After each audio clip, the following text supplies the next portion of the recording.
Runs kindly for Morrison. It's Cal Morrison! Just listen to this, please! Spencer takes over. It's Brad Spencer! It's in the back of the net! There's Donaldson driving forward. Cole Donaldson! That is simply ridiculous! There's Tom Lang! Oh my word! Unbelievable! Phenomenal! Incredible! Invincible! This is Falkirk Daft. With Behind the Wall and the Falkirk football fans in training. Don't cry because it's over. Smile because it happened. I feel like Ross, I'm going straight into wrestling. Hi, I'm John McNally. Welcome to Falkirk Daft. Ginger got a pod, Ross Wayne, and we're going straight into wrestling right now. Remember when the Undertaker's streak was broken at WrestleMania, Ross? I'll say yes. Yes, you will. And there was a shot of a guy in the crowd. Just everyone was shocked. Waynes were crying. There was a guy in the crowd who was just like, ugh!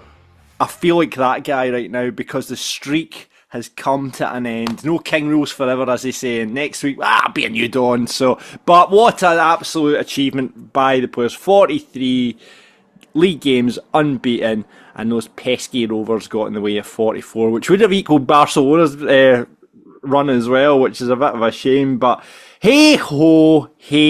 I did miss the game. I'm going to get right into that later on. Get all the chat from yesterday at Starts Park from Ross, who is there. Just before we get into the full game, Ross, how was the day?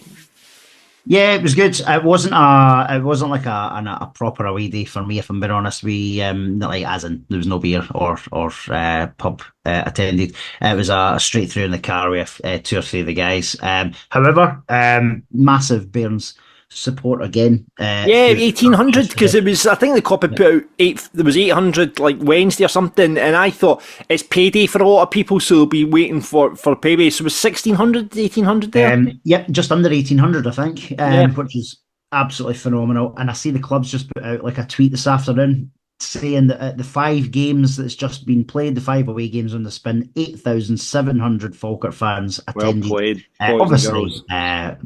It would have been the same people to a degree, but that's absolutely fantastic. Yeah. Absolutely fantastic. And listen, we didn't. I know we'll talk about it. Not the best game ever yesterday. We knew we might lose a game at some point. In fact, we were pretty open about it. We knew we were going to lose a game at some point.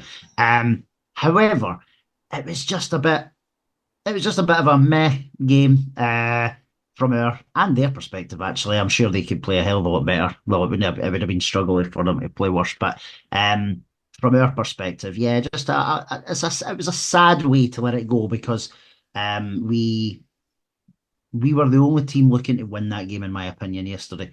I think Raith were quite happy to have been given the penalty and scored from it, but they never looked like challenging. They didn't do anything else of an attacking note the full game, John. So I don't know if you've had a chance to watch the highlights yet. I have. There's only one team looking to win. That's from our highlights. I mean, obviously, club propaganda, so you're always going to show you, but it didn't look like Nicky had anything to do.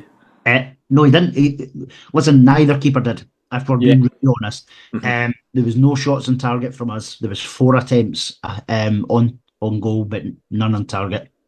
Their one shot on target was the penalty that they scored from. So, and to be beaten by Raith Rovers, who have one of the worst social media teams in Scotland. I think every supporter has a loathe of the Raith Rovers social media team, and they put out that stupid cartoon of McGlynn in Falkirk tears.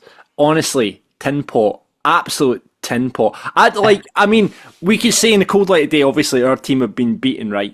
But come on, I'd be embarrassed by that. Your club putting out something like that, and I'm sure, like, the thing is, the next time we meet them, that's what McGlynn and the players will see that and go, right, we're not having that again. And that's absolute motivation. So for the club to put it on their official channels like that, come on, boys, it's a bit of a joke, to be honest with you. John, it was I genuinely thought, and I know I said this yesterday, I thought the refereeing performance yesterday was going to be the most embarrassing part of the day.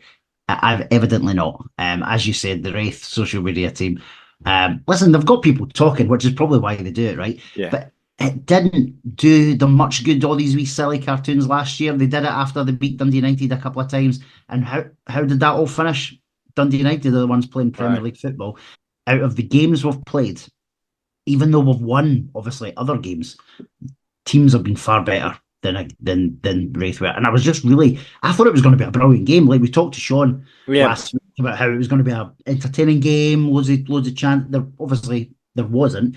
But I was just really disappointed in it. And I think Dylan Easton's obviously a fantastic player for them. He gets an awful lot of plaudits. Yesterday, he spent more time on his arse trying to get Falkirk players booked and sent off. And I just thought that's not the best side of your game, son. Yeah, no, we'll talk about the game. We're going to speak to our guest pundit John Fairley and speak about everything that was and happened at Starts Park yesterday. Getting into a bit of, first before we get into club news, got to say thanks to our sponsor, the Falkirk Football Fans and Training. The T8s are supporting each other through football, making memories. We are going to be sharing hospitality with them this Saturday. We've got a nice wee invite from the T8s. So that's the kind of stuff you can do if you get involved with the guys. They're always in hospital, never away from hospital, and having a, because they've built this bond and like camaraderie through the T8s and Falkirk Football Fans and Training scheme. Like it's just a great bunch of guys, and at the stadium every Monday between 8 and 9, Tuesday 7:30 to 8:30. And I've hooked up with the walking football squad. You've heard me talk about this about the Super Vets football. It's happening down at the stadium. It's for guys that are ready to progress from walking football but not ready for the fit games on the Tuesday. So it's strictly over 50s, 8-a-side, plenty old school 5-a-side rows. So get down there, get involved, and you could be in hospital with them the next time. But get down the stadium if you fancy it. The Super Vets football. It's 5 to 6 on a Friday, and as I say, Monday 8 to 9 and Tuesday 7:30 to 8:30 if you want to get involved with the T8 lot. You can do that by hitting up the links below and getting in touch with Ian, Willie or Dougie. They will sort you out with a game. Bit of news from the Falkirk Daft front, Ross. We can announce we will be joined on stage at Falkirk Daft Live by none other. We thought we were getting sexy with Tom Lang the last time. We've got the king of sexy this time. Big sexy Lee Miller is going to be joining us on stage at Falkirk Daft Live. Can't wait for it. Yeah, no, me too. It's going to be brilliant. I'm sure he's got fantastic stories and loads of banter from his 2 spells at the club, or 3 spells, sorry, I should say. And he's going to be a fantastic guest coming along. I'm sure every single person there will be absolutely loving what he's got to say. And it's going to be great to see him back in Falkirk as well, because obviously it's been a wee while. And but we're ready for it. I know we announced it during the week as well, so there was loads of stuff on socials about him coming along. We've got Sean and Josh coming for Falkirk TV. They're going to help us review the league as well, aren't they? And we've got a very special Falkirk Daft versus quiz. And Big Grant from Still Game, Falkirk Daft legends, Grant Thompson. He's going to be the quiz master, isn't he? Yeah, no, looking forward to that. So if you got your tickets, we'll see. Hopefully we'll get maybe 1 or 2 other surprises along the way as well. But yeah, it's going to be a great night. It's not far away now. God, it's 25th of October, isn't it? Yeah, about 3-4 weeks. Yeah. Oh my word, I'm going to have to start writing some gags. Yes. I know what I'm going to do for my walking music, by the way. So I'll talk to you about it afterwards because I've got an idea. Right. I've been inspired. I'm looking forward to that. And it's our 100th episode next week as well. What's going on with that? So we're going to do a bit of a special guest pundits. We're going to have 2 guest pundits next week. Elsa, who's been on this show and is one of everyone's favourite guest pundit, Elsa. So Elsa's coming back on. I promise I won't make any frozen jokes this time. And Captain Col Donaldson is going to join us on the show as well to talk about what's happened this season so far. And so looking forward to Captain Col jumping on. He was great. He was really good when he came on the Big Scottish Football Podcast. I'm delighted to say that he's going to be on Falkirk Daft as well. So we're going to do it in the Clyde studios. Woo! It'll all be fancy. It'll not be this Zoom stuff with the bit around it. It'll be in the big fancy studios next week through in Clyde Bank. So we're going to do that and give that a shot. Since it's the 100th episode, we thought we'd do that. So looking forward to that. Falkirk women currently playing, Ross. I'm just going to jump on and check the score. They're playing Renfrew this afternoon, Renfrew ladies. And it was a 4 o'clock kickoff, and it currently is 0-0. So, no, it's Is it refreshed, is it? It's just refreshed. It's 1-1 now. They were 1-0 down, and Amanda Nicholson scored a penalty to bring them back level. So, no, it was from a corner. They got a penalty, and Amanda scored from a corner. So, fingers crossed the ladies can see that through and bring home another win, because they're absolutely flying at the moment. So, fingers crossed the women can do it today. We'll check on in the score by the end of the podcast. Hopefully have a full-time result. Right, sponsorship. This is the part. I'm just looking at this new app sponsorship available.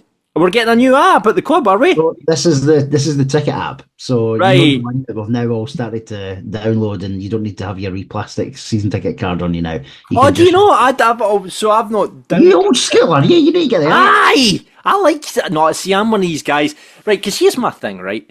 All these people get tickets on their phone. What if your phone runs out of charge? And then you go, I'm kind of getting into the game. I am physical all the way. See all this, like using your phone to pay and all that sort of stuff. Physical card, still tap the card, still, got my season ticket card. There we go. Would you go back to remember the old books you used to get? Oh, aye, number 50. I brought you got the wee card that was like, what match tickets? It's number 5 today, right? Okay, rip that out the wee book. Oh, I'm all in for that. Remember they used to have the wee sign outside the turnstiles, and it would tell you what voucher to use, because obviously the vouchers wouldn't have Falkirk versus Ayr on it. It would just be a voucher number. Never tell you about the time. Actually, I'm just outing myself here. Yes, I stole after the last game at Brockville. Me and Matt Stewart, we won. You're throwing Matt under the bus here. No, right, brilliant. But he's the one. But I'm the one who physically took it out. We'd been at Rosie's or something like that, and then we're walking down Hope Street. And obviously, all the signage was down. Do you remember? Like the club had taken down all the signage for auction and stuff. And then I said, "Oh, Matt, look, there's the number." It was like 18 or something like that. And so he gave me a code, and I managed to get the number out. And so I took that on that night. Have you still got it?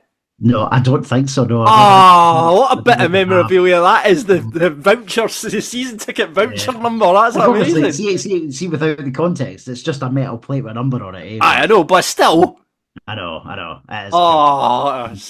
But see, for the young punters listening to this, they'll have no idea what we're talking about. But the older boys will know exactly what we're talking about. I can't believe you stole that as well, Ross. That's fantastic. I can't believe you don't have it anymore. That's unbelievable. But brilliant. That's what's happening.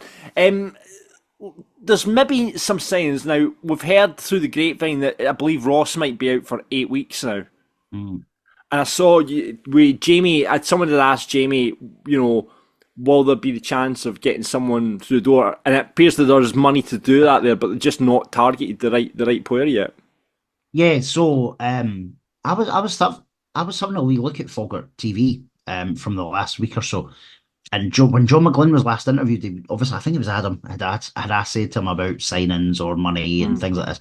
And what John McGlynn had said was that he hadn't found a good enough player to sign. So that's obviously brilliant. That there's money there, and Jamie's confirmed that on Twitter today. Knowing John, he's probably scoured every single bit of contact that he's got, whether it's up here, down south, or otherwise. And if he's not managed to bring someone in, I'd rather he didn't bring someone in just for the sake of it. Aye. Yeah, because there's no point in bringing a Jersey filler in. If he manages between now and midnight on Monday the 30th to bring someone in, I think we'll know and trust that it's someone that's going to come in and make an impact. So the loan window closes tomorrow, that's right, yeah? Tomorrow, yeah, Monday, yeah. So this podcast will be out tomorrow, so it'll be tonight, midnight, tonight, I believe. Or it could be 11 o'clock, it's Scottish if he's like. I mean, with Ross off, I mean, I don't know if Jordan Allen's exactly been lighting up the show. I saw him, it was at Celtic Park actually last week, Jordan, watching the boys. Do you think they might recall him, or do you think they go just with Shanley as the backup striker? Well, you obviously, Michael McKenna played there yesterday. I know, that's a bit of it. To be fair, I mean, Ryan Shanley, we had a laugh and a joke about obviously comparing him to Messi touching the ball twice at Steny, but it's a bit of a kick in the balls for him as well if attacking midfielders put up front instead of him. Yeah, well, McKenna's played. I think years ago, McKenna used to play as a striker. He didn't have a great game yesterday. However, I don't think he's had a great game at all yet for Falkirk. Well, we're still waiting to see what his best position is. I think he doesn't look I don't know if he's carrying a knock or something, John, but he doesn't look 100% fit either. I actually thought Ryan came on and put himself about quite well yesterday. Like he won a couple of headers from flick-ons that you would expect Big Ross to be doing, and he did that 2 or 3 times in the minutes he had. Yeah. So for me, if Ross is out, I think Ryan does need to play because I don't think there's an alternative option there. I think for me yesterday, and again we're going to talk in the game as well. I thought you get your best players on the park yesterday, and for me, I'd have put Alfie into the 9 and brought in Ross because Calvin Miller obviously started on the bench. I would have maybe tried that. Maybe that's something he'll look at if he can't get the right player, putting Alfie into that 9 position and putting him through the middle. Maybe Alfie didn't have his best game yesterday. No, I didn't. From the highlights, I want to talk about that actually a bit later on. But so it'll be interesting to see if we do manage to get some, because presumably if Ross is out for 8 weeks, and we talked about how important a player Ross is for Falkirk, and what he does for that team, and how everything really functions around Ross McKeever, and you don't seem to notice that, but I think probably looking at the highlights from yesterday, it was quite evident that he was missing, and it's a big miss for the squad and the team. So yeah, I'll be interested to see what happens there. Before we get into the game though, let's thank our sponsors, or other sponsors behind the wall. It was the country brunch yesterday, Ross. Did you get along? No, I was focused on the Bairns yesterday, but I think I saw a couple of videos that Behind the Wall had put on their socials, and it looked a right good laugh. To be fair, it looked a real good laugh. But they have got loads coming up, so Brian's been in touch, hasn't he? Yeah, loads going up. They've got the Good Egg Comedy, and Behind the Wall is presenting Gary Little. Great comedian, by the way, absolutely fantastic. He's going to be there on the 18th of October. If you've not seen Gary Little before, can't recommend him highly enough. So he's going to be there. And 2 nights after Falkirk Daft Live, which is sold out, of course, Kiki D is going to be in Behind the Wall. Wow, with Carmelo Laguerre. They're going to do Don't Go Breaking My Heart. Surely. That'll be good. That should be your walkout music for Falkirk Daft Live. Don't Go Breaking My Heart. Maybe we should duet on stage. That sounds horrendous. What about who'd you be out on, or Kiki? I think you've probably got the range of Elton. I can probably go a bit higher, so I could probably go to Kiki D. You go Kiki. I probably have some sort of small Elton John resemblance to So that's happening at Falkirk Daft Live. We're proud to announce that me and Ross will duet on Don't Go Breaking My Heart. That might not happen. By the way, Kiki D, if you Kiki D as an artist in her own right, go and listen to a song called I've Got the Music in Me by Kiki D. It is one of my favourite songs of all time. So I've Got the Music in Me, Kiki D. Get on your Spotify, check it out. It is an absolute banger. Anyway, Kiki D, Carmelo Laguerre, they're going to be at Behind the Wall 2 nights after us. They'll be saying, I can't believe, sharing the stage, the same stage as Ross and John have been on. I'm sure they'll be saying that. But yeah, and there also is, aside from all the fantastic live stuff going on Behind the Wall, there's also seats available for Ayr and Livy, and Partick and Aki's away. They're both available now, and we've told you about the deal so many times. £10 for the away games, you get a complimentary drink. So literally, you pay a £5 and you get a great deal. So definitely have to get on one. I'm going to have to take the advantage of one of these deals very, very soon. In fact, probably love it at home, actually. Book me on. Actually, Brian, I'm going to go up for tea and then I'm going to go now. So, yeah, do love it at home for that one. So, yeah, brilliant. Loads of stuff going on behind the wall. But let's talk about the game now, shall we? And we'll do it in the company of a man who's been on before, John Fairley. He was back on, I think it was the cup win against Alloa. It was, yes. Not last, was it? No, can you mean not last season, but the year before. So the year we got to the semi-final, John was on. Yeah, so let's get him back on right now and talk about the game yesterday. It's John Fairley. Hello. Hi, John. Welcome back on to Falkirk Daft. We were just talking there. You've got a bit of a connection to Raith Rovers, is that right? I have through my better half, yes. Yes. Her son's the assistant manager there. Colin Cameron. Yes, I took two of my grandchildren, my oldest grandson and my oldest granddaughter yesterday, and Isabel was there in the stand at Starts Park with her granddaughter, obviously not in the Falkirk end. Ah, right, of course, yeah. She's lived, she was moved to Kirkcaldy when she was 4 years of age, so she was there a lot of time. But she's now in Tillicountry with me. Oh, there you go. And how was Mr. Cameron after the match? Was he sending you a couple of messages, was he? No, actually, on the way home today, we called in to see him. And he says, I'll speak to you today just because we won. I says, that's brilliant, eh? He says, but my car's down at Cairn Hill, could you give me a lift down there? I can. You should have made him walk, John. Yeah, absolutely. He's a lad. So, John, we've been asking everyone that's jumped onto the podcast this season, as you've been, we know your Falkirk history. We've been asking, you've seen a good few Falkirk players in your time, John. Who's the worst that's pulled on the navy blue for you? You probably won't know him because it was probably before both of you were born, but Jimmy Jack. Oh, Jimmy Jack. Yes. One for the old team, that one. What year would that have been, John? Oh, that's got to be early 70s. Right. Early 70s. How bad was he, John? Well, we played a cup tie against Rangers at Ibrox, and we got given a penalty, and he said, I'm going to take this penalty. So he got the ball, put it on the spot, went to kick it, and nearly hit the right-hand corner flag. Amazing. Oh. Superb. Let's talk about the game then, shall we? A couple of changes to the team, Ross. Luke Graham came in to make his debut. Col Donaldson injured. Have we heard anything from Col on injury? When I spoke to him, he said he's having a bit of. It's just been having troubles with it. And I think, but there's no indication of how long it'll be, though, is there? No, not yet. We obviously, as we made mention on the podcast earlier on, Col's going to be coming on to the 100th episode next week. So we were chatting to him earlier on DM, and all he mentioned was that he's going to be getting a scan at some point this week. So hopefully it's not going to be too long term. Yeah. Certainly he's not been talked about in the same breath as obviously with Ross being out for 8 weeks.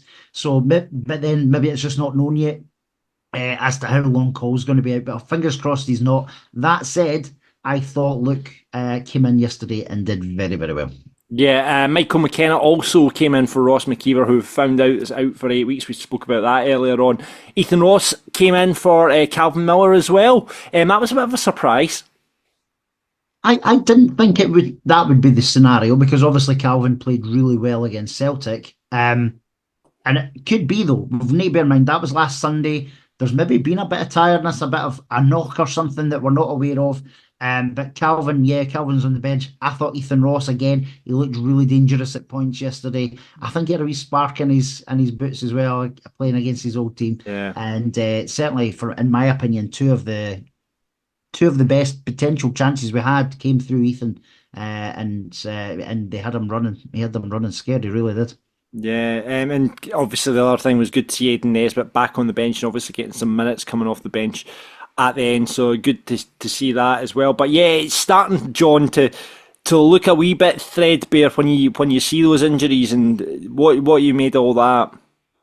Yeah, it's quite disconcerting that we've got these injuries, but to say all teams go through that, and you've just got to work through it. Basically, I know, but unless the money we got from the game last week, we're allowed to get. He maybe looks for a couple of loanies to come into bolster the squad because it's get a bit thin because of the injuries, and then it's the amount of yellow cards we're picking up that concerns me with certain players.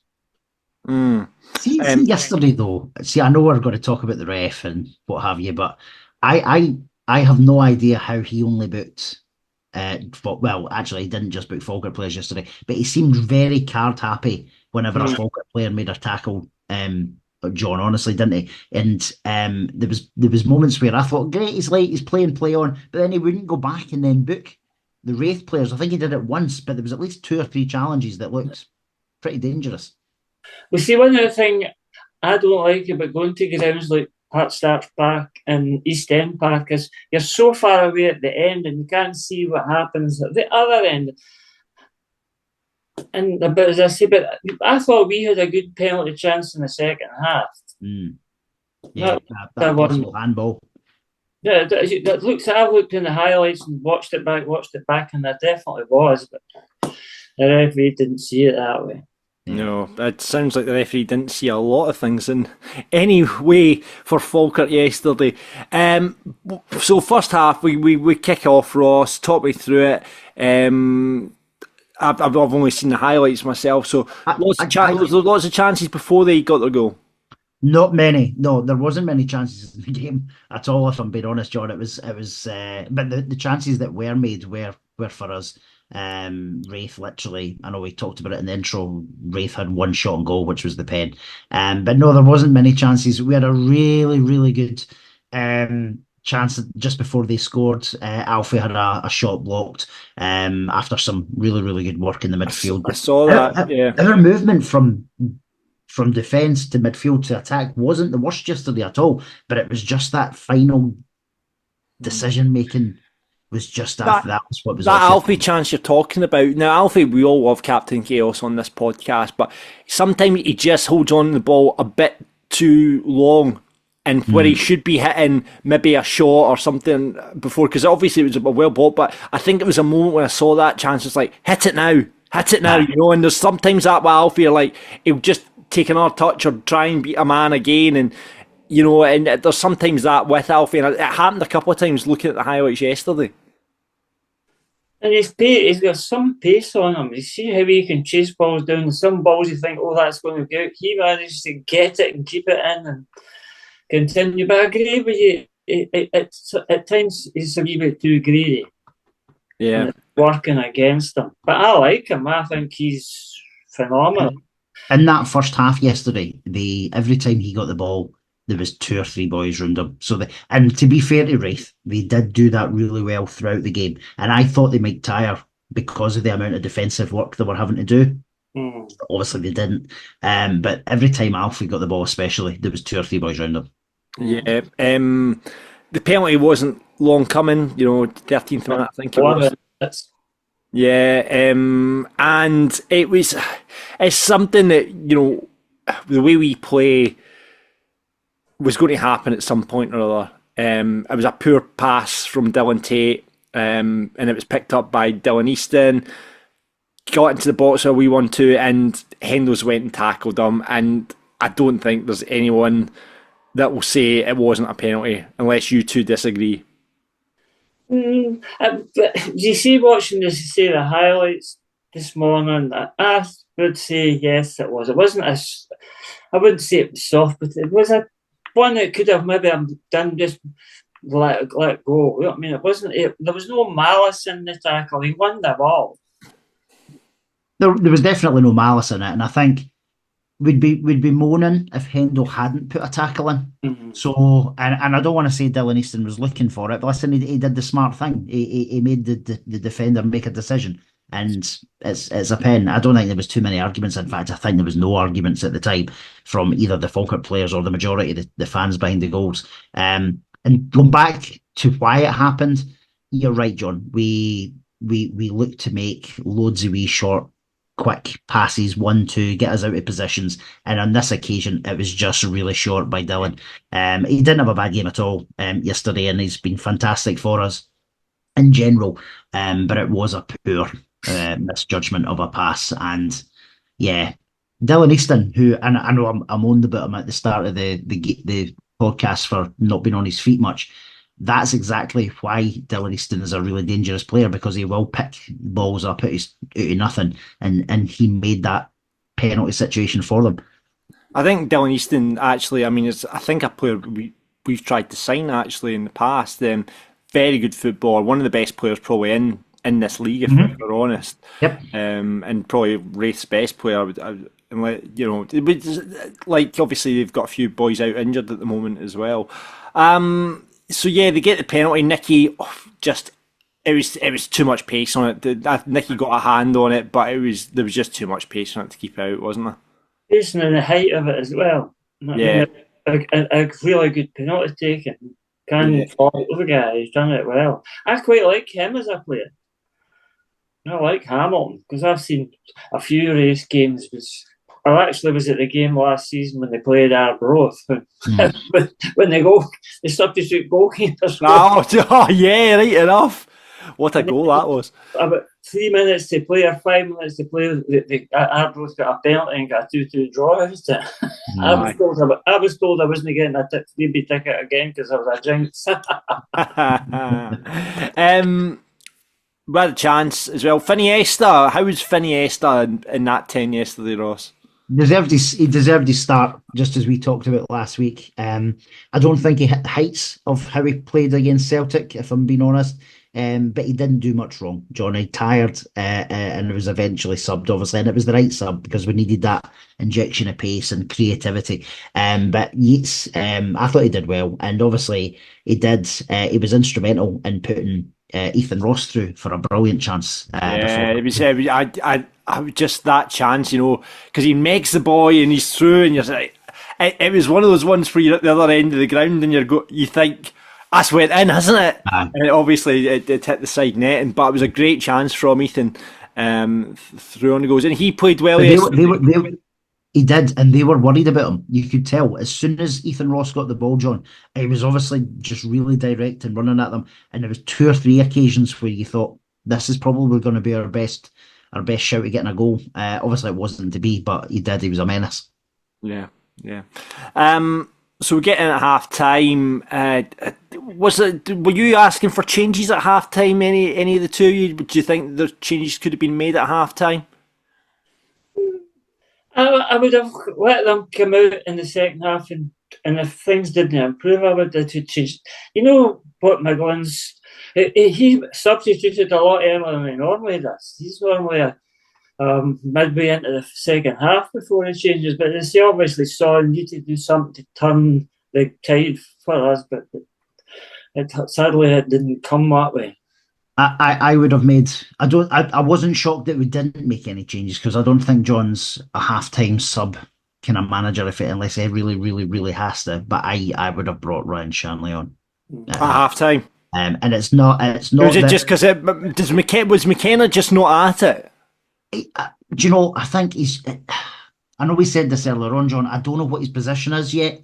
However, he wasn't getting much joy at all. Nothing was sticking with him. So like Shanley's really good at holding the ball up and laying it off. He gets the odd flick on as well. Ross McKeever will do all of that.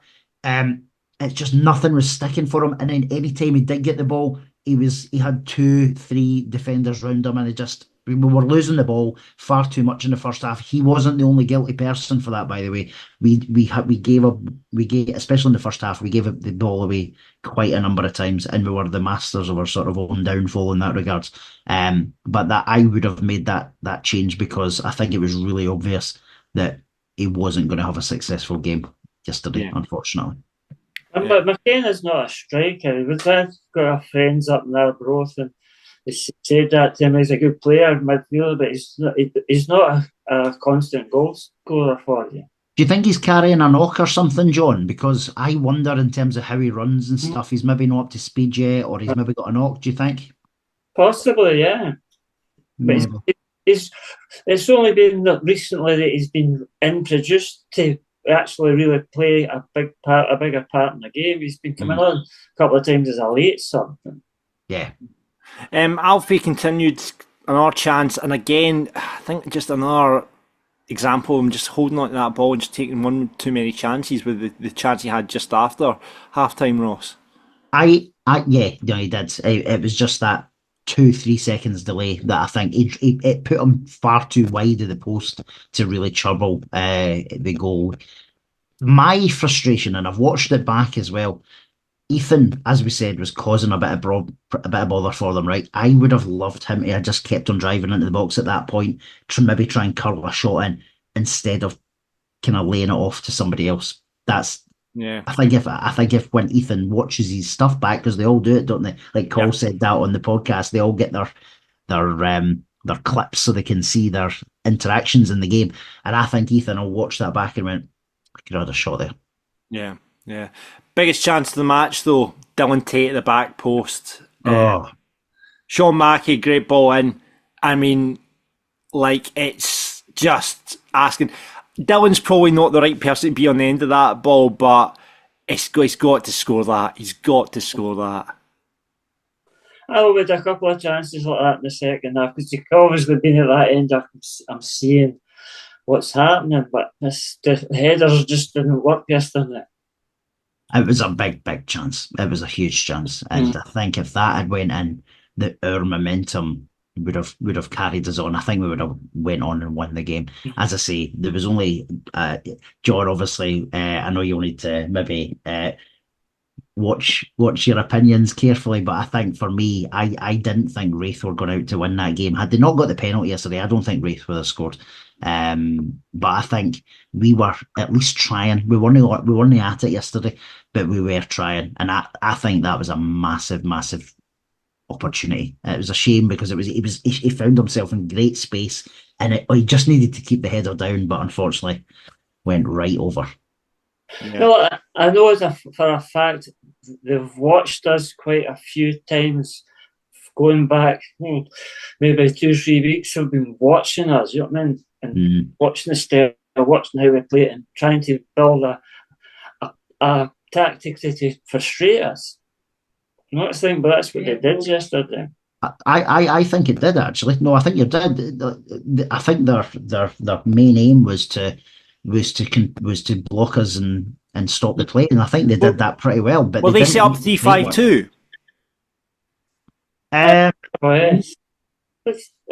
It kind of moved. It moved it about because he was up giving his constructions to managers, and it moved about a bit. But I see, especially in the second half, it was a case of right, we're not going to let them score. Yeah, because I mean that's interesting because we were speaking to Sean obviously last week. He's a manager who looks at playing a 3-5-2, but reverted to a 4-3-3 last week. I think it was a 4-3-3, John, on yesterday. But the three midfielders they weren't really. It was almost like a 4-5-1 they were playing. Right. That's what it felt like, because that midfield was bloody congested, and we didn't, like, Brad and Dylan would normally get. Were they not getting space yesterday? The usual space they find, right? So they basically stranglehold the midfield, and that because and I guess that's the problem that people, when they figure out how Falkirk play, that's the one place that we can. That's where we get all our joy from, between that combination of Tate and Spencer. We've talked about it so many times. When one goes, the other one sits and quarterbacks, And if you strangle that bit in the middle of the park and put like guys right on them, we are going to struggle, because that's the way we play. And they're so important, integral to that Falkirk team, that if you work out a way of shutting those guys down, you effectively you take a big part of our game away. Like I know it's all if my auntie had balls type thing, but I genuinely, I don't think they would have scored yesterday without that penalty scenario. And as we said, it came from sort of our own feeling, for want of a better word. But yeah, I don't know if that's how Raith have been playing most games, or whether they changed tact because they were playing us, but which is a mark of respect, I suppose. It is a mark of I guess it is a mark of respect, but they've went and done their job. Like John says, they've done their homework on us. Yep. They've worked us out, and they got their penalty, and scored from it on a decent pitch. And because that's the only time I'm going to mention the pitch, but when they play us at our place in December, on a decent pitch, a bigger pitch, and fingers crossed we've got some of our other players back as well. Your Morrisons, your McKeever, Donaldson. I think we will. I genuinely think we will beat them by 2 or 3 goals. I don't think they're one of the best teams we've played so far. Yeah. Let's talk about the handball at the end then. Good build up. Keelan Adams, everyone's been talking about how well he played yesterday. What did you make of his game, Ross? I thought it was another really confident, safe game for him. He's not had many bad ones, if any. And for me, I know we've not really talked about him much on the podcast so far, but between Keelan and Luke Graham, that they two were my best players yesterday. Just very calm, very confident what they're doing. Luke Graham looks like a good find as well. He's a big John. He's a big lad, isn't he? I don't know what height he is officially, 6'3" maybe. He's a big lad, but he's got broad shoulders. He looks as if he's been good in the gym as well. He just looks really strong and composed. Are there 2 players that I would like to see their contracts getting extended? Adams especially, because he's just been a revelation. You know what I mean? Coming and performing and doing what he's doing and playing as he was. I think the good news is I think Keelan's on a long deal already, which is brilliant. And I know Luke Graham has had suitors from as well, apart from Arsenal. Arsenal were looking at him and the academy and stuff as well. Apparently at one point, it was Adams' cross that obviously led to Oliver getting shots off and the handball shout. What did you make of it, Ross? It was frantic. It was late on. I didn't see a good deal of the handball incident, but you hear the shout, as you always do. I didn't think the ref was strong or great yesterday at all, and I don't mean he was rubbish for us and brilliant for them. I just think he didn't come.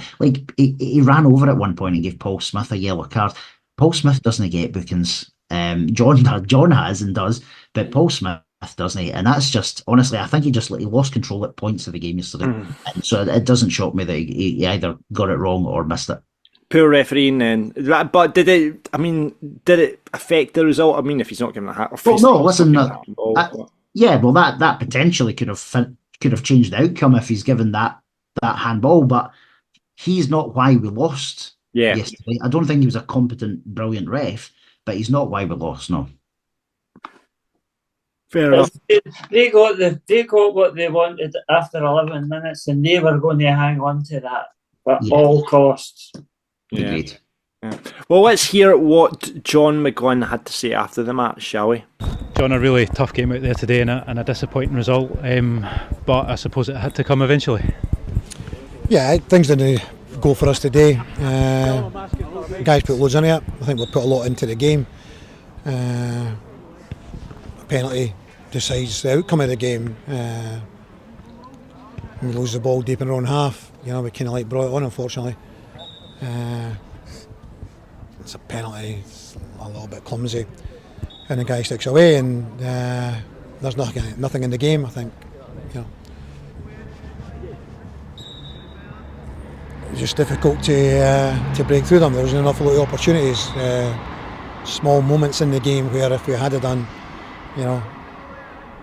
got a shot away a little bit earlier, might have made a difference. A couple of moments in the second half, Don's got a head at the back post that if it goes in, we're very much on top then, and potentially could have came away with all 3 points.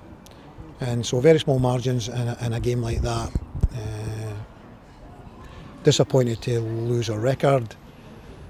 About fair play, a big compliment to everyone involved in that record that we've got. We're not going to let it derail us. It's going to come at some point in time. We're obviously wanting that to go on and on a little bit longer. 15 points from a possible 18. It's not a disaster by any stretch of imagination. We've been away from home 5 games in a row now. We're back home for 2 games back to back, Saturday and Tuesday. Yeah, we dust ourselves down and we get going again. There you go, John. He didn't. He doesn't. He knew this was going to, like you said, he was going to come to an end eventually. I think what will work him is the fact that it was against Raith Rovers. Was he getting much needle from the crowd, Ross? No. I know that I heard anyway. As far as I can hear. I don't think he got a clap or anything. No, I don't think. But he didn't get any abuse. I'm assuming the ex-Raith players, because obviously had a contingent. Brad, Sean, and Dylan were all getting it tight. Ethan as well. Sean did. I didn't hear much against Brad actually. Sean Mackey did though. Dylan Tate did after. You know what Dylan's like. He's quick into challenges and stuff, so he winds people up. But no, I didn't hear for Brad actually. I think I don't recall him getting a boo or otherwise. See, just talking about John McGlynn with the interview, and I know it was pre-match one, but did you watch the pre-match interview on Friday with Adam? Oakley and John, and obviously Adam made the mistake of talking about games in hand and stuff, and John McGlynn just like he cut him off. He was like, no, listen, one game at a time. That's pub chat, that's social media chat, don't deal with it. I did see that. Adam knuckles wrapped. So like you say, we've got 2 games in home now. Thank goodness we're back at the stadium for 2 games, and winnable games. I mean, we'll preview the Ayr game, but 2 big games. If we're going to set ourselves out as title challengers, 2 games that we don't want to be losing, certainly don't want to be losing, that's for sure. We'll get into their game in just a bit, but let's hear what you guys had to say about the game. Arthur kicks us off by saying 1 hiccup in 44 games. I'm proud of what we've achieved. I'm sure the players are hurting as much as we are. Get behind them on Saturday. We will get back on the winning trail. Come on, you Bairns. Absolutely. Ian, as in Ian Mitchell from Football Fans and Training. Hello, sponsors. Yep, hello sponsors. He says, let's reflect on what the team have achieved. 43 league games unbeaten, an invincible season, and got us out of the Seaside League. The run was always going to end. We missed Big Roscoe today, and I hope all the doubters now realise what a player he is for us. Absolutely. We were also missing Tom Lang, Cole Donaldson, Callum Morrison, and we've only just got Nizzy back on the bench. They will bounce back from this. Let's keep backing them. Yeah, Kerry says, really proud to have supported the team through that incredible journey and be part of the next one too. Too many injuries today, so onwards and upwards. Indeed. Dell says, it was a run that will stay long in the memory of supporters young and old. The lads have played through injury to get there whilst playing some of the best football we've seen as a supporter for 39 years. As much as it was a tough way to lose today, it was due to our inability to break them down as opposed to what they did. A bad day at the office, but I'm sure they will be back back on it, next week. Yeah, Craig, poor game, but we will play worse and win. Adams was man of the match, with Graham not far behind. Yep, no, I would agree with that. Linda says that's the target offer back now. We need some players to return to match fitness, and we go again. At least it wasn't the Pars. What an achievement! 43 games unbeaten. I will never see that again in my lifetime. So proud. Raith can have their night in the pub on the bragging rights, but they will never tarnish the joy that this team have given us. Honestly, like the way they're celebrating it, it's like, you might as well have a trophy saying we beat Falkirk trophy. The way they're kind of celebrating and going. Maybe we should send them one, John. It's the only trophy. Maybe we should do that. Yeah. The only trophy they're getting. Big Grant Thompson, our quiz host, he's been involved as well. He said things just didn't click today. If we had a fully fit squad, then we'd have easily dealt with them. Pies were rancid as well, according to Grant. I did get a picture for Pie Watch, actually. I took a picture of the board. What prices? We've not done Pie Watch. What prices? Yeah, let me get the picture up. It was very similar price to Falkirk, actually. Pie Watch. Yeah, Pie Watch. $3.50 for a Scotch pie. Right, £4 for steak, doner. $3.50. It's in line. The only thing that's cheaper is the hot dogs, and it's those rollover hot dogs. That was a full golden nugget cheaper than it is at Falkirk. So there you go. There we go. Craig says we shouldn't have lost. Nicky had nothing to do and nearly saved the penalty. That Tate chance was massive, and Ethan Ross was very unlucky as well. Ref was as bad as you'll see, and their penalty was the only thing he probably got right. Yeah. Wee Dev says no tequila, no party, in reference to Ross, obviously. Absolutely, and it's true. And last but not least, Stephen says next weekend we start on our next unbeaten run. Yes, come on, absolutely. Come on. Absolutely, let's go back to the Undertaker reference. The Undertaker got beat at WrestleMania, John. I don't know if you're aware much of the Undertaker and his WrestleMania streak. However, he got beat at WrestleMania. Do you know what he got back on? Let's just say the hearse. He got back on it. He came back and he did his job at other WrestleManias. So Brock Lesnar, Raith Rovers, they can have their moment. They can have their Lesnar moment. But the Undertaker will be back in one. I don't know how far I can stretch this analogy. I'll honestly comparing Raith Rovers to Brock Lesnar, who is there you go. Anyway, right, okay. Let's go for our Falkirk Daft rated player of the match. Who was it for you, Ross? I'm torn between Adams and Luke Graham, but I'm going to go with Luke Graham because I thought he put in such a brilliant, assured performance on his debut. Remember as well. Yeah. What about yourself, John? This year, when this came on in, a big fan of Adams, and I think he was worth the man of the match.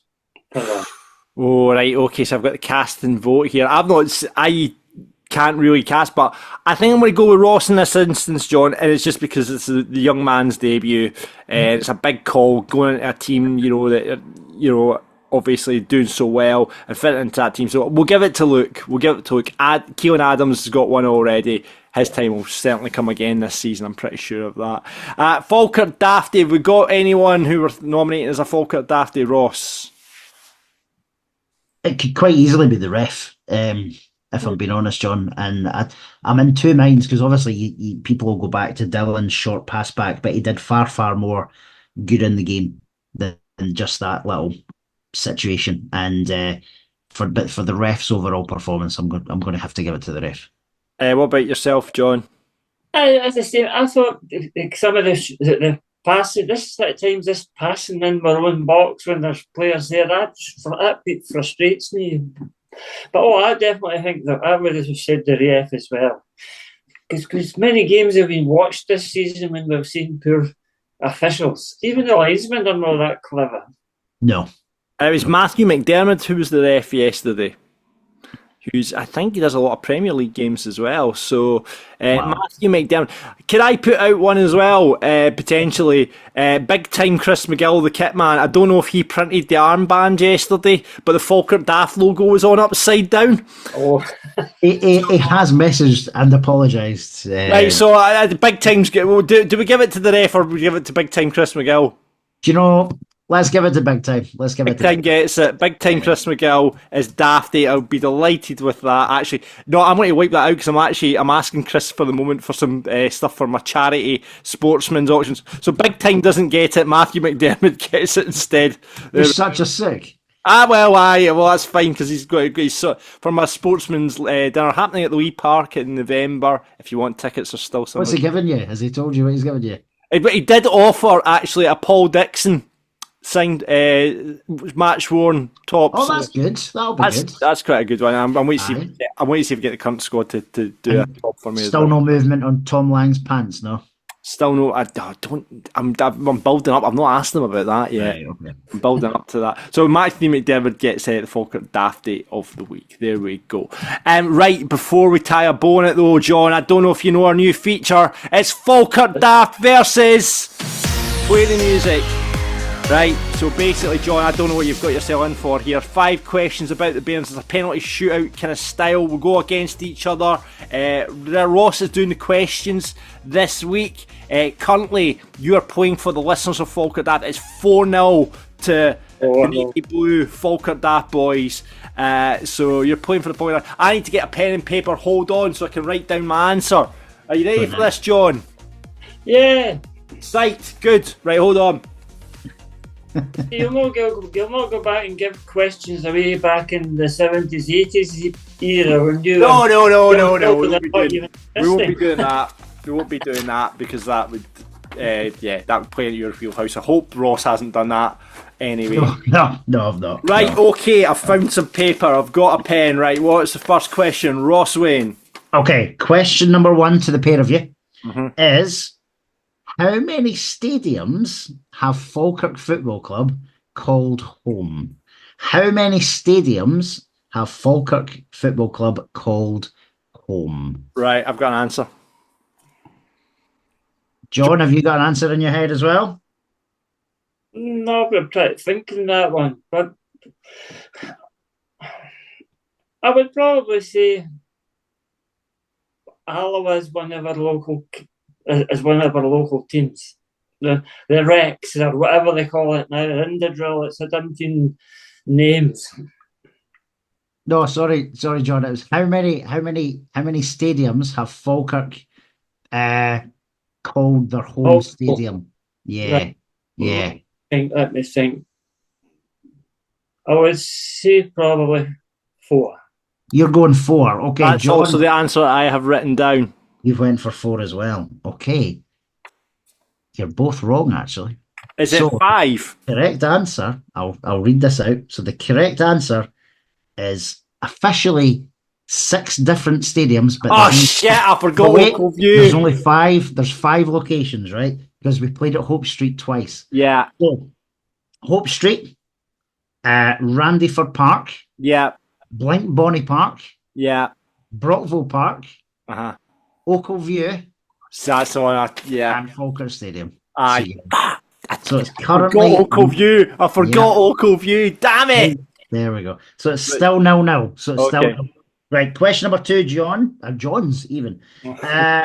Who were the club's main shirt sponsor? So front of shirt sponsor in season 21/22. So who were the club's main shirt sponsor in season 21/22? Was it not? Was it not? I'm fire, John. Wait until John's written something down. Wait until John's written something down. 2 seconds. Otherwise, he'll just cheat and copy. Right. Okay. I've got. Yeah. I've got the You've answer. got something written down, John. I've said Right, Central okay. Demolition. You're going Central Demolition. Demolition, yeah. You're thinking Central Demolition as well, John? You're both wrong. It was Clark Epos. Remember the company who didn't actually pay their bills? Oh Jesus! So it was. That was in between Central Demolition and Crunchy Carrots. Yeah, you're right. It was. Well, it's still 0-0. This is like It's a poor game. This poor game. This is like a poor game like yesterday. Okay, question number 3 then. So, this season, who wears shirt number 22? Who wears shirt number 22? So, John Fairley, don't shout out just yet. We're going to let John write his answer down first, okay? It's not one of the main players. Oh, Jesus, that's a tough one, Ross. It is. No, it's good, eh? I'm just going to stick down. I've written that something down. I don't think it's right, but I don't think it's someone that we've seen on the park yet. So I've went with Crone. We'll see. The young lad, Crone, right? Okay. Well, that's obviously not the right answer then. I thought John Fairley, what are you thinking? McKenna. McKenna, no. McKenna's 14, so both of you have not got this one. It was yesterday's debutant, Luke Graham. Luke Graham. I've not seen him. I wasn't at the game and I didn't. Oh, right. There you go. Okay. Still no. Question number 4. So this is getting a tense thing. Okay. Question number 4. Reece Walker, Logan Sinclair, and Jordan Allen are all currently out on loan. But which club is Reece Walker playing at? So Reece Walker, Logan Sinclair, and Jordan Allen are all out on loan currently. But which club is Reece Walker at? So John Fairley, don't shout anything out yet. We'll let John McAnally write his answer down.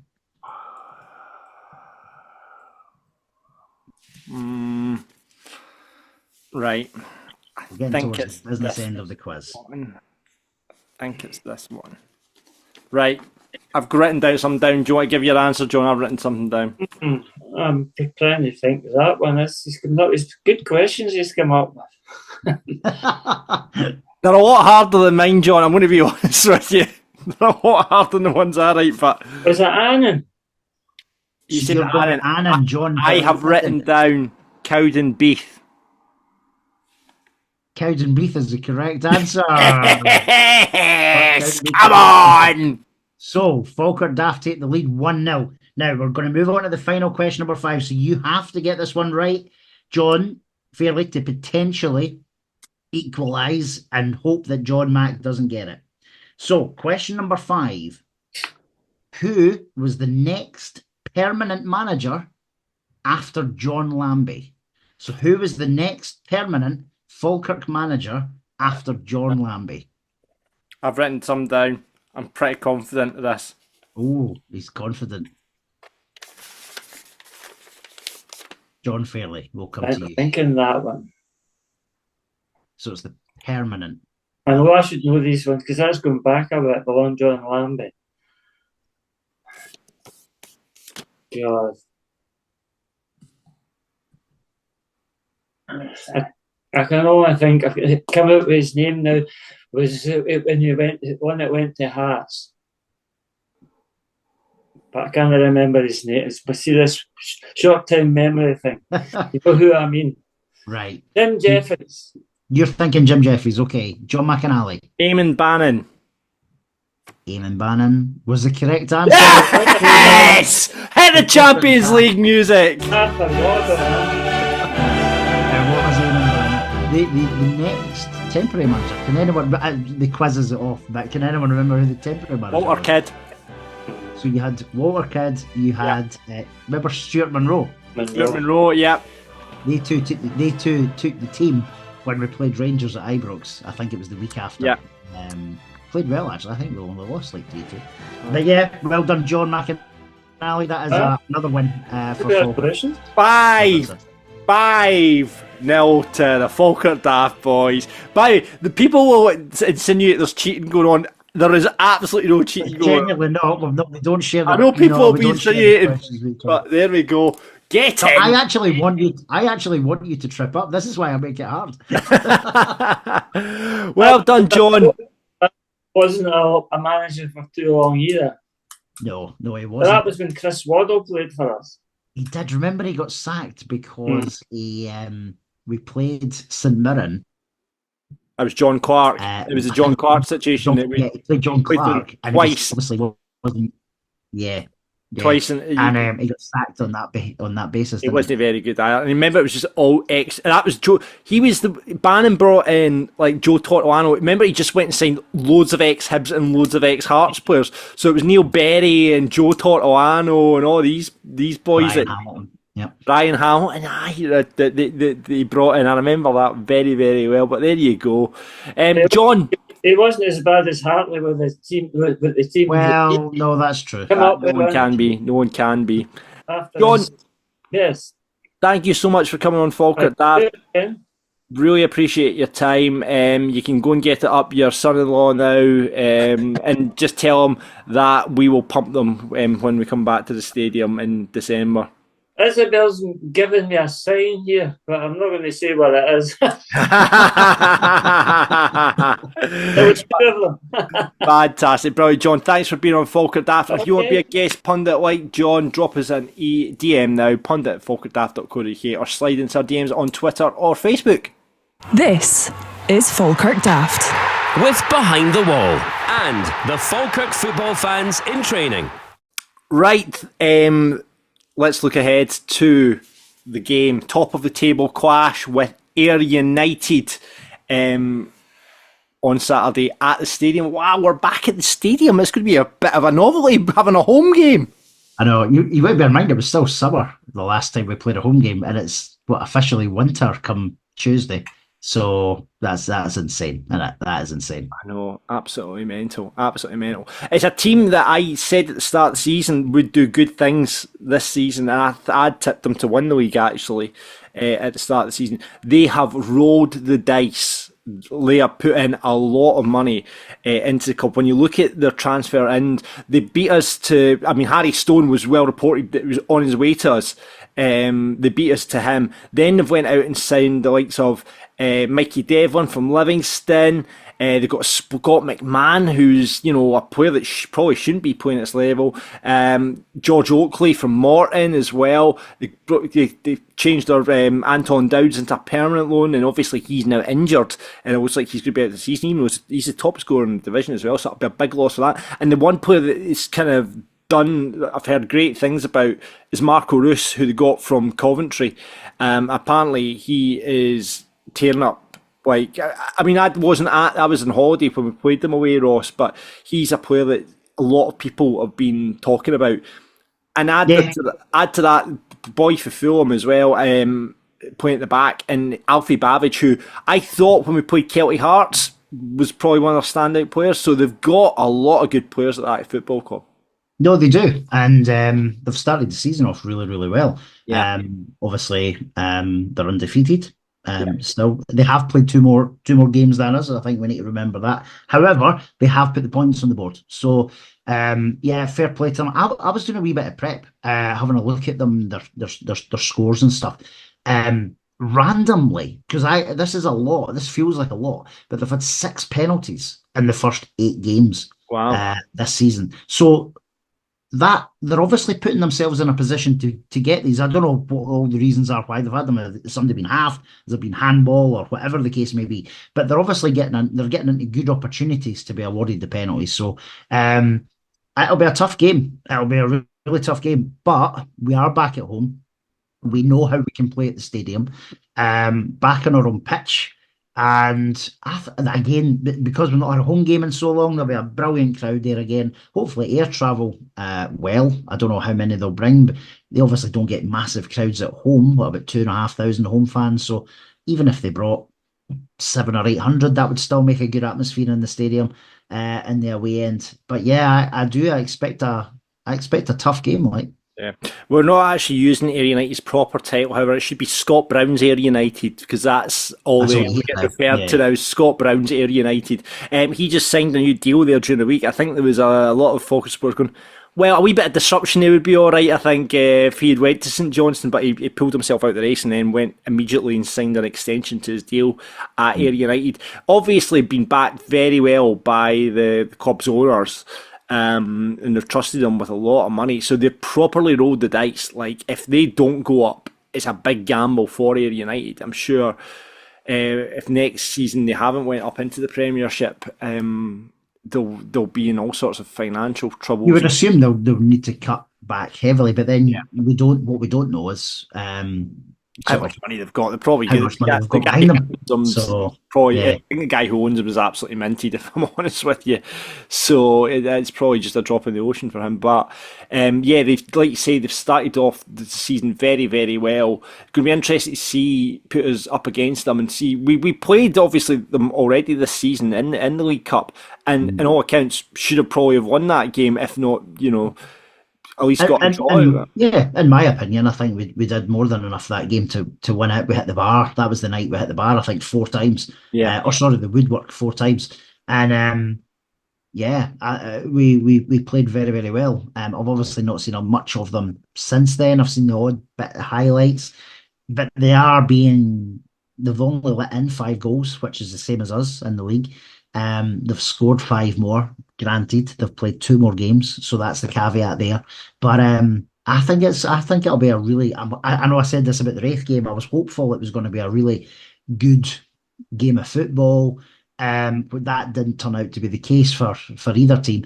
But at our place on a really good pitch, a big pitch, I think it'll be a cracker. I think 2 very familiar football sides. Like in terms of formations, they'll probably match up both as a 4-3-3 as well. Yeah. Do we think Nesbitt will come back into the side and start on Saturday? I do. Yes, I do. And I think Calvin Miller will come in. Do you think he might move Argument into the 9 if we don't sign a striker? Because Cole doesn't look like he's going to be. I'm assuming he's going for a scan or was injured. He won't, I don't think, be available for Saturday. So presumably it's going to be the same back 4. So you're going to have Mackey, Graham, Hendo, and Adams. Yeah. You have Tate and Spencer are nailed on. Does he change? Does he put Nesbitt back in the 10 then, do you think? I think he will. I think we got a real good spark when he came on yesterday. John McGlynn's a massive Nesbitt fan as well, so I think I can see Nesbitt coming back in. I think does he move Miller onto the right then? I think Miller will go into and Ethan Ross. I think Ethan Ross, in my opinion, will deserve to keep his place. Who starts up top? I don't think Alfie had a great game yesterday. I think it will be I don't think he'll play McKenna up front. So I think realistically, unless he signs someone specifically in the next 24 hours, it will be either Ryan Shanley up front, because he did come on and put himself about, John. Like, he won 2 or 3 headers. He didn't have any clear cut chances himself, but he did more in his minutes than McKenna did in his. So I think it'll either be Ryan Shanley. I'm not sure he'll do the Alfie through the middle. I don't see it. I think he likes him on either side of the striker, but I think Ryan Shanley will get the nod. Yeah, so Shanley to start. I'll be interested. I think they've got a few injuries. Like I said, Anton Dowds certainly looks like he's out for the season now. Happy with that, absolutely. He's been scoring. He's been scoring an awful lot of goals. Obviously, personally, you don't want to see someone really ill, but in terms of from a footballing perspective, it's brilliant news for everybody else, because he's not going to be scoring as many goals. But Oakley's a threat, though. I mean, George Oakley is a threat. Yeah, he's a threat. He will be. Obviously, did very well at Morton, a struggling Morton last season. And anytime I see him, he'll give you a game. He'll certainly give you a game. I mean, Hendo, I'm pretty sure is more than capable of having him. And as you say, this young boy seems like he's no slouch and built like a brick shithouse. Yeah, honestly, John, see, when you see him, he's a big lad, and he's fast with it as well. And it wasn't just like, the highlights don't really show it, but it wasn't just defensively he did well yesterday. He had 2 or 3 mazy runs up the, like, he obviously likes to kind of get forward. Well, that's what John McGlynn likes. He likes getting his centre backs forward, doesn't he? When you look at Cole and some of the goals he scored, and Hendo as well. Like, obviously Hendo's scored an absolute peach already this season. Yeah, against Thistle. Yeah, so interesting. We'll see how it will line up, but it's 2 massive games. We've obviously got the Livingston game as well, which we'll talk about on next week's show, ahead of us as well. So 2 big games back to back, 2 of the teams that are just around us. You get 6 points out of that, Ross. That's when you start going, we're in it for the title hunt now. Yeah, exactly. And if we could, especially Saturday, I've got Saturday in my head, and that I might be way off, but I think Saturday feels like more of an important win than Livy, and it's maybe just because Ayer's in front of us just now anyway. But you want to beat both, obviously, of course you do. But if I could draw one and win one, I think I'd rather beat Ayr and draw with Livy. 6 points would be outstanding, and obviously we know we've got that Thistle game. So, and realistically, we've got 3 games now, and then we'll be caught up with Ayr. And so it'll be really interesting to see where we are after the Thistle game on the 12th of October. Yeah, no, absolutely. Looking forward to it at the stadium. What do you think the score's going to be? I am going to say, I think there'll be goals. I'm going to say 3-1 Falkirk. 3-1 Falkirk. I think I will go for a 2-1 actually. I think there will be goals. I think it'll be, in fact, I'm going to go 3-2 actually. I think there will be goals, but I fancy us just to get the bit between our teeth. We've had a tough game there yesterday, tough game at Celtic Park as well. Yeah. But back at home, let's get back to winning ways. And like we said earlier on, let's start the next unbeaten run, and let's start that against Ayr United come Saturday. Now, obviously, when we get a punter, a guest pundit on this time, but we couldn't find an Ayr supporter, which they don't have a podcast. I couldn't believe it. They don't have an Ayr United podcast, which is really disappointing. But yeah, we'll see what they're made of come Saturday, and fingers crossed we put a marker down. This is Falkirk Daft. With Behind the Wall and the Falkirk football fans in training. And that's it for Falkirk Daft for this week. Thank you very much for watching, or indeed listening. You can watch us if you want. If you listen to it, you can watch us. And if you watch us, you can also listen to it. So that means you can hear us anywhere or watch us anywhere. Does that make any sense? Yes, I think it does. So what I'm saying is, Ross, see if you're listening in the car right now or listening on a run or something like that, you could then just go back to your house and stick us on the telly, because we're on there on YouTube and that. And then if you're watching this YouTube version and you think, oh, I'm going out for a run or I'm going to my work, you can then just stick us on your headphones on the train, or on your car radio, and we'll be there as well. We're all over the place. Easy as that. Easy as that. Get us on our socials: Falkirk Daft, Twitter, Facebook, Instagram, all over that, of course. And you can buy merch.falkirkdaft.co.uk. Why do we not post about our merch on our social media? I do not know. We really should do. Right, listen, I'm going to take that as an action. That's an action for me this week. Let's write in the minutes for today's Falkirk Daft podcast. Ross shall post about merch. Right, okay, I've marked that one down, mate. So yeah, is there anything we can add to it? Like, can we freshen up? We can. Listen, we could do. Let's look into it. We've already got such things as dog bandanas and baby. I'll need to get one of them now. We've got a new member of the Wayne family as well. We've got a new listener to Falkirk Daft, Little Milo. We do. So I'll need to get a bandana for... get a dog bandana for Milo, you'll love it. Do that. I'm going to get one for Barney as well. We could be the only two people in Falkirk with a dog bandana which branded Falkirk Daft.